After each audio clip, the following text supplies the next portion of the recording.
भंडारा शहरात होणारी वाहतूक कोंडी रोखण्यासाठी 735 कोटींचा निधी खर्चून भंडारा शहराबाहेरून राष्ट्रीय महामार्ग 53 वर नवा बायपास रस्ता तयार करण्यात आला.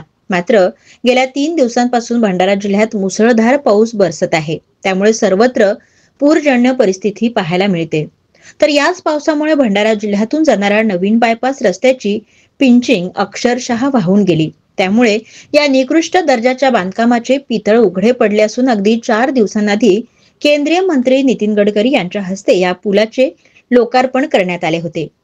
या उद्घाटनापूर्वी सुद्धा आलेल्या पावसामुळे एका बाजूचे मुरुम माती व काँक्रीट यासह पिंचिंग वाहून गेल्याने या बायपासचा निकृष्ट दर्जा समोर आला आहे. मात्र तरी सुद्धा केंद्रीय मंत्री नितीन गडकरी यांच्या हस्ते पुलाचा लोकार्पण पार पडला. आता जेमतेम पावसाळ्याची सुरुवात असताना 735 कोटी रुपये खर्चून तयार करण्यात आलेल्या या पुलाचे असे हाल पाहायला मिळत आहे.